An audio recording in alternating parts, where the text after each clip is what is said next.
हर एक व्यक्ति का जीवन दुख, परेशानी और संघर्ष से घिरा हुआ है। हर एक व्यक्ति के जीवन में ऐसा क्यों है? ऐसा इसलिए है क्योंकि हम कहीं ना कहीं अपने मन के मैल को, मन के कीचड़ को साफ नहीं रख पाते हैं। यूँ कहे तो उसका सही समाधान नहीं निकाल पाते हैं। खैर चलिए, मैं आपको एक कहानी सुनाता हूँ। शायद आपको इस कहानी से इस सवाल का हल मिल जाए। महात्मा गौतम बुद्ध के समय की बात है। एक गांव में एक किसान अपनी पत्नी और 2 बच्चों के साथ रहता था। वह किसान बहुत ही ज़्यादा परेशान रहता था। अपने 2 बच्चों और पत्नी की ज़रूरतों को पूरा नहीं कर पाता था। शायद यही उसकी परेशानी की सबसे बड़ी वजह थी। समय बीतता गया, उसकी परेशानियां परिवार की ज़रूरतों के साथ बढ़ती ही जा रही थी। वह दिमाग से और मन से बहुत अशांत रहने लगा था। कहीं ना कहीं वह बहुत ज़्यादा दुखी हो गया था अपने परिवार की ज़रूरतों को नहीं पूरा कर पाने की वजह से। एक दिन उसने यह फैसला लिया कि वह अपने घर को, अपने परिवार को, अपने बच्चों को छोड़कर कहीं दूर चला जाएगा। अंततः वह मनहूस दिन और काली रात आ गई, जिस दिन वह अपने परिवार को, अपने बच्चों को, अपनी पत्नी को छोड़कर घर से कहीं दूर चला गया। वह किसान चलता ही गया, चलता ही गया। रात से सुबह हो गई, सुबह से फिर दोपहर, दोपहर से शाम, शाम से फिर रात, फिर सुबह हो गई। उस किसान की मन की पीड़ा इतनी ज्यादा थी कि उसके पैरों के छाले और पैरों से बह रहे खून के आगे फीके पड़ गए थे। ना भूख की चिंता, ना प्यास की चाह, बस चलता ही गया, चलता ही गया। आखिरकार जंगल में चलते चलते उसका शरीर इतना ज्यादा थक गया कि वह एक नदी के किनारे जाकर वहां गिर पड़ा। कुछ घंटों बाद उस किसान को होश आया। वह बेचारा इतना ज्यादा प्यासा था कि तुरंत वह नदी के पास गया। जैसे ही वह पानी पीने के लिए हाथ पानी में डाला, उसे सामने नदी के उस पार कुछ लोगों का झुंड दिखाई दिया।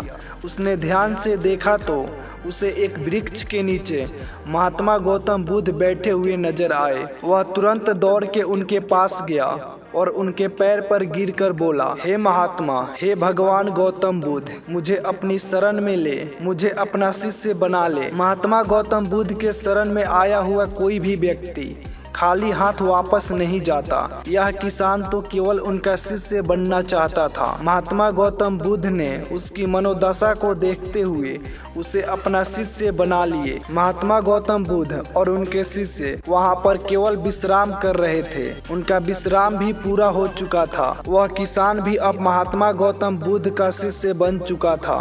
अब समय हो चला था आगे की यात्रा को पूरा करने की। गौतम बुद्ध और उनके शिष्य आगे बढ़ते चले गए। कुछ दूर निकल जाने के बाद गौतम बुद्ध को बहुत जोर की प्यास लगी। उन्होंने अपने इस नए शिष्य अर्थात किसान से बोला कि प्रिय शिष्य, जाओ, पास में एक सरोवर है, वहां से मेरे लिए पानी लेकर आओ। किसान बोला, जो आज्ञा भगवान। किसान सरोवर की तरफ चल दिया। सरोवर के पास जैसे ही किसान पहुंचा, उसने देखा कि उस सरोवर में बहुत सारे जानवर उछल कूद कर रहे हैं। वे सारे जीव जंतु किसान को देखते ही तुरंत वहां से भाग गए। किसान बहुत ही खुश हुआ और उस सरोवर की तरफ चल दिया पानी लेने के लिए। परंतु जैसे ही किसान सरोवर के पानी के तरफ हाथ बढ़ाया, उसने देखा कि पानी बहुत ही ज्यादा गंदा था। किसान निराश होकर वापस गौतम बुद्ध के पास आ गया। गौतम बुद्ध ने उससे पूछा, पानी कहाँ है? किसान ने दुखी भरे शब्दों के साथ कहा, हे भगवान, मैं जैसे ही उस सरोवर के पास पहुंचा तो मैंने देखा कि उस सरोवर में काफी सारे जीव जंतु उछल कूद कर रहे थे और उनके उछल कूद करने की वजह से उस सरोवर के जमीन के तल में बैठी हुई सारी गंदगी, सड़े हुए पत्ते उस पानी में घुल मिलकर एक कीचड़ का रूप ले लिए थे। यही कारण है कि मैं वह पानी लेकर नहीं आया, क्योंकि वह पानी नहीं, कीचड़ हो गया था। महात्मा गौतम बुद्ध उस किसान की बातों को समझ गए और मुस्कुराते हुए उन्होंने कहा कि मैंने तुमसे सरोवर का पानी मांगा था। मैंने यह नहीं कहा था कि पानी अगर गंदा हो तो पानी लेकर मत आना। उन्होंने अपने दूसरे शिष्य से अनुग्रह किया कि जाओ और सरोवर से पानी लेकर आओ। उनका दूसरा शिष्य निकल पड़ा पानी को लाने के लिए और कुछ देर पश्चात वह पानी लेकर वापस आ गया। आश्चर्य की बात तो यह थी कि दूसरे शिष्य द्वारा लाया हुआ पानी बिल्कुल साफ था और उससे भी बड़ी असमंजस की बात यह थी कि सारे के सारे शिष्य बड़े ही आश्चर्यचकित हो गए कि यह करिश्मा कैसे हो सकता है, क्योंकि पहले शिष्य ने तो यह बताया था कि पानी कीचड़ हो गया था। महात्मा गौतम बुद्ध ने सारे शिष्यों को यह बताया कि जब सारे जीव जंतु उस पानी में उछल कूद कर रहे थे, तब उस दौरान उस सरोवर के पानी के तल में बैठी हुई सारी गंदगी, सड़े गले हुए पत्ते सब घुल मिलकर कीचड़ रूपी पानी का रूप ले लिए थे। परंतु जितने समय में प्रथम शिष्य वापस आया और दूसरा शिष्य वापस गया, उतने समय में उन जीव जंतुओं के भाग जाने के पश्चात उस सरोवर का पानी धीरे धीरे शांत हो गया था। और जैसे जैसे सरोवर का पानी शांत होता गया, उस सरोवर के कीचड़ रूपी पानी में घुली हुई सारी सड़ी गली पत्तियां और मिट्टी धीरे धीरे शांत होकर उस सरोवर के तल में जाकर बैठ गए, जिससे उस सरोवर का पानी शांत होकर साफ हो गया तथा सारे गले हुए सड़े हुए पत्तियां भी शांत होकर आराम से उस सरोवर के तल में जाकर बैठ गए। प्रिय शिष्यों, अगर उस सरोवर में किसी भी तरीके का कोई हलचल नहीं होता तो उस सरोवर की हर एक चीज जिसको जहाँ पर होनी चाहिए थी वह वहीं पर ही रहती। उन जीव जंतुओं के हलचल की वजह से सरोवर के तल में बैठी हुई सड़ी गली पत्तियां, मिट्टी उस शांत पानी में मिलकर एक कीचड़ का रूप ले लिए थे। ठीक इसी प्रकार से हर एक व्यक्ति के जीवन में तरह तरह की समस्याएं, परेशानियां और कठिनाइयां आती है, जिसके वजह से हमारे मन में हलचल सी मच जाती है, हमारा दिमाग और मन अशांत हो जाता है। तत्पश्चात हम कोई गलत निर्णय अर्थात फैसला ले लेते हैं। परंतु अगर हम थोड़ा समय देकर उन कठिनाइयों,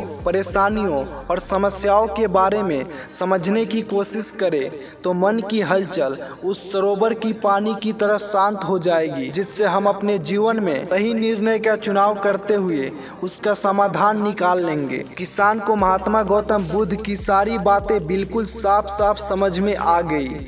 उसे यह भी समझ में आ गया कि उसके परिवार में आई हुई सारी परेशानियां और जिम्मेदारियां भी इसी सरोवर के सड़ी गली हुई पत्तियां और मिट्टी रूपी कीचड़ की तरह ही है। बस जरूरत है थोड़ा समय निकालकर मन को शांत करते हुए उन परेशानियों, दिक्कतों के बारे में समझने और उसका समाधान निकालने की है। दोस्तों, समय के साथ साथ हर एक इंसान की जरूरतें बढ़ती ही जाती है। हो सकता है किसी की जरूरत कम हो सकता है किसी की जरूरत ज्यादा हो, लेकिन हमें उन जरूरतों को पूरा करने के लिए मेहनत तो करना ही पड़ता है। हाँ, यह जरूर है कि मेहनत करते वक्त हमें बहुत सारी कठिनाइयों और समस्याओं का सामना करना पड़ता है। इसी वजह से बहुत बार हमारा मन अशांत हो जाता है, निराश हो जाता है, दिल दिमाग में एक अजीब सी हलचल होने लगती है, जिसके वजह से हम गलत फैसला ले लेते हैं। परंतु दोस्तों, हमें घबराने की जरूरत नहीं है, हमें अपने दिमाग को